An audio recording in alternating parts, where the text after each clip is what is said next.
სურსათის ეროვნული სააგენტოს ზედამხედველობით დანონის ბავშვთა კვების პროდუქტების კონკრეტული პარტიების მოკვლევა მიმდინარეობს. შესაძლოა იგი შეიცავდეს ცერეულიც, რომელიც არის ტოქსინი და იწვევს ღებინებას, დიარეასა და სისუსტეს. ამ პროდუქტის იმპორტიორმა მიიღო მყისიერი გადაწყვეტილება საქართველოში სარეალიზაციო ქსელიდან ამოიღო სურსათის კონკრეტული პარტიები. შეგახსენებთ, რომ სულ ცოტა ხნის წინ ასევე გაწვეული იყო ჩვილის ფორმულა Baby Bio Optimas გარკვეული პარტიები, რადგან მასში ტოქსინი დაფიქსირდა. ასევე სურსათის ეროვნულმა სააგენტომ პიკოტის ბავშვთა კვების იდენტიფიცირებული პარტიები ბაზრიდან თითქმის სრულად ამოიღო და მისი იმპორტიორი სავალდებულო ინფორმირების წესის დარღვევისთვის დააჯარიმა. პედიატრ ანა ქადაგიშვილის შეფასებით აუცილებელია მკაცრი კონტროლი, რათა ბავშვთა ასეთი მავნე საკვები საქართველოს ბაზარზე აღარ მოხვდეს.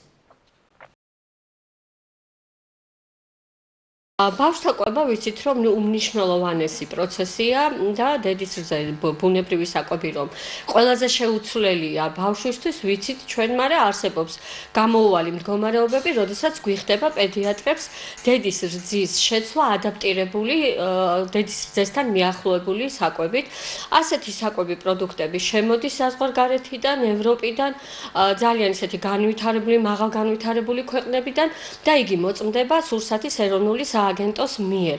მაგრამ როგორც ვიცით, ჩვენს ქვეყანაში იყო შემთხვევები, როდესაც კონკრეტული ახლა ძალიან ცუდი ტონია ის, რომ ჩამოთვალო კონკრეტული საკვები, იყო რომელიღაც საკვებ პროდუქტებზე ასეთი რამ, რომ აღმოჩნდა იქ ბავშვისთვის არასასურველი ნივთიერებები, შეიცავდა ეს არსებული საკვების ნარევი. ჩვენი პატარები ჩვენთვის ყველაზე მნიშვნელოვანი არსებები არიან და მათი კვება ესეც არის ძალიან ისეთი საჭირო და აუცილებელი და დედის რძე რომ შეუცვალო ბავშვს და იგივე რაღაც ადაპტირებული საკვების ნარევი მიიღოს, აუცილებლად საჭიროა ეს საკვები იქნეს შემოწმებული, გამკაცრდეს კონტროლი სურსათის ეროვნული სააგენტოს მიერ, რადგან მათ ხელეწიფებათ ამის შემოწმება და იქნეს შემოტანილი ისეთი საკვების ნარევი, რომ ჩვენ ექიმებმა, პედიატრებმა თამამად დავუნიშნოთ ბავშვს ეს ადაპტირებული ნარევი, რომ რათა შემდგომში თავიდან ავიცილოთ ყველა უარყოფითი მოვლენა.